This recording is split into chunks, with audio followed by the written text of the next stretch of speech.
Assalamualaikum warahmatullahi wabarakatuh. Selamat pagi Ibu, perkenalkan saya Dr. Dewi, dokter yang sedang berjaga di klinik hari ini.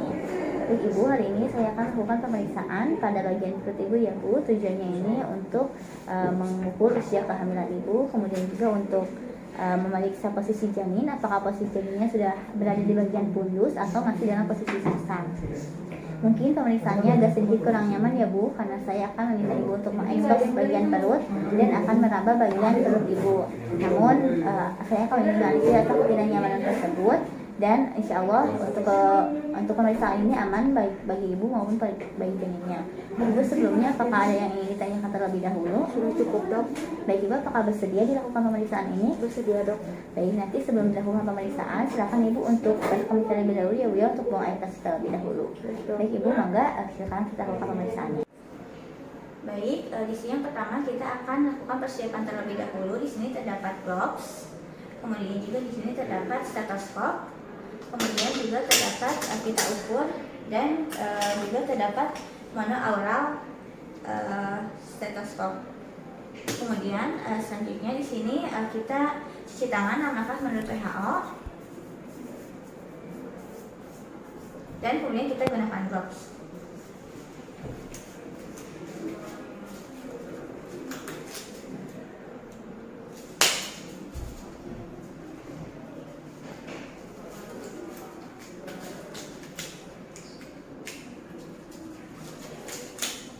Kemudian kita posisikan pasien pada meja pemeriksaan dengan posisi kepala membentuk sudut 30 sampai dengan 40 derajat.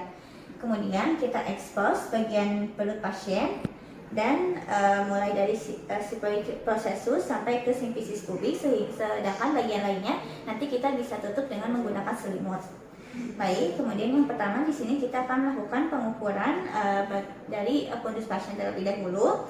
Nah, di mana di sini pemeriksa berada di sisi kanan pasien. Kemudian sebelum melakukan pemeriksaan, kita pastikan uterine axis-nya ini berada di garis tengah. Dan jika tidak, maka kita ada posisi uterus. Kita ada posisi uterus pasiennya. Kemudian yang selanjutnya di sini kita tandai bagian pundus serta ukur tinggi pundus melalui garis tengah. Kemudian di sini kita dapat melakukan dari pundus hingga mencapai superior rami atau tulang pubis, ataupun diukur dengan cara sebaliknya. Kemudian di sini kita ukur dari simfisis pubis sampai menuju ke bagian processus siphoideus. Kemudian kita ukur dengan cara 2 kali.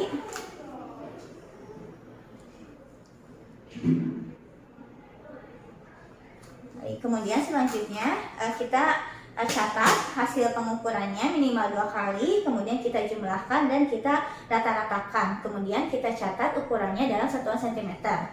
Kemudian yang selanjutnya pemeriksaan Leopard 1, di mana di sini pemeriksa berdiri menghadap pada wajah pasien. Kemudian kita akan letakkan jadi pemeriksa pada pundus di sini. Kemudian coba palpasi setiap bagian fetusnya secara lembut dan secara perlahan dengan menggerakkan kedua tangan untuk mengeksplor daerah dengan menggunakan jari-jari. Kemudian tujuan dari Leopard 1 ini untuk mengidentifikasi bagian fetus yang teraba yang menempati bagian pundusnya. Jika yang bagian bokong yang berada di pundus, maka akan terdapat massa yang besar dan juga lunak, sedangkan jika bagian kepala yang berada di pundus, maka akan terasa keras, bulat, dan lebih mobile dan ballotable. Yang selanjutnya di sini kita lakukan pemeriksaan dari Leopard 2. Kita di sini pindahkan telapak tangan ke sisi lateral uterus.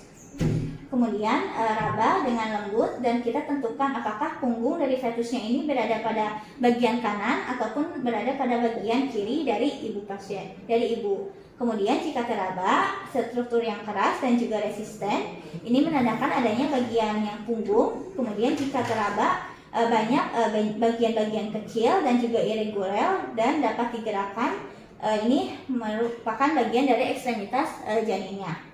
Tujuannya ini untuk menentukan punggung bayinya yang nantinya ini menjadi tempat kita untuk mendengarkan detak jantung bayi.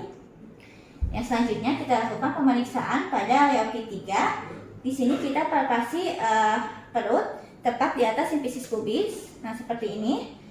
pegang menggunakan telapak tangan dan jari-jari satu tangan untuk meraba bagian bawah janinnya. Kemudian untuk melihat apakah bagiannya ini sudah terangkat atau belum. Nah, jika sudah masuk ke dalam panggul, maka tidak dapat digerakkan atau maka tidak dapat dirasakan bagian dari janinnya. Jika bagian presentasinya ini tidak terangkat, maka akan terasa massa yang dapat digerakkan untuk mengetahui apakah sudah masuk ke panggul atau belum. Kemudian yang selanjutnya kita lakukan pemeriksaan untuk feed 4 di sini dengan cara seperti ini. Pemeriksa ini menghadap kaki pasien. Kemudian kita letakkan kedua telapak tangan di bagian bawah uterus seperti ini, dengan ujung jari dan kedua tangannya ini diposisikan di bagian bawah janin, dan kita beri tekanan pada aksis pelvic inlet. Kemudian kita nilai sudut yang terbentuk dari dua jari-jari tangan yang kita lakukan pemeriksaan. Jika membentuk sudut konvergen, maka bagian bawah janinnya ini belum masuk ke bawah panggul atau belum memasuki panggul. Dan jika terbentuk sudut divergen, maka bagian bawah janin ini sudah masuk ke rongga panggul.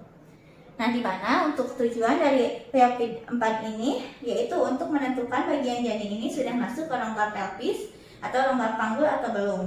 Nah, selanjutnya di sini kita lakukan pemeriksaan auskultasi, di mana di sini kita menggunakan stetoskop monoaural. Kita simpan stetoskop monoauralnya di area panggung atas fetus yang tadi telah kita tentukan pada pemeriksaan Leopi 2. Nah, tadi di bagian pada sisi kanan ibunya di sini, kemudian kita tempelkan telinga pemeriksa ke pon atau bagian monoaural stetoskop, dan kita dengarkan denyut jantung dari pasiennya seperti ini. Kemudian ketika ketebalan perutnya ini mengganggu, maka letakkan dasar konus di daerah yang lebih tipis, yaitu 3 cm di bawah umbilikus. Kemudian di sini kita dengarkan dan kita hitung suara jantung bayinya ini setiap 5 detik. Kemudian setelah itu kita lakukan sebanyak 3 kali. 1, 2, 3, 4, 5. Dan juga kita lakukan 3 kali. Kemudian setelah itu kita jumlahkan hasilnya dan kita kalikan dengan 4 untuk mendapatkan perkiraan denyut jantung bayi per menit, di mana untuk denyut jantung janin normalnya itu dalam 1 menit 110 sampai dengan 160. Kemudian kita letakkan semua peralatan yang sudah kita gunakan kembali ke tempatnya. Dan kemudian Ibu alhamdulillah untuk pemeriksaannya sudah selesai dilakukan ya Bu ya. Kemudian di sini kita cuci tangan, kita lepaskan terlebih dahulu gloves. Dan kita cuci tangan 6 langkah menurut WHO. Baik Ibu, alhamdulillah untuk pemeriksaannya sudah selesai ya Bu. Jadi dari tadi hasil pemeriksaan alhamdulillah untuk kondisi janinnya normal ya Bu ya, dan sudah cukup bulan usia kehamilannya yaitu 38 minggu. Nanti untuk kedepannya Ibu tinggal menunggu kontraksi saja. Kemudian juga Ibu untuk memperbanyak jalan kaki dan juga asupan nutrisinya tetap dijaga. Mungkin demikian Bu, apakah ada yang ingin ditanyakan terlebih dahulu? Cukup tuh. Baik, untuk kedepannya nanti akan dilakukan pemeriksaan kembali ya Bu ya di minggu depan. Baik, hatur nuhun Ibu.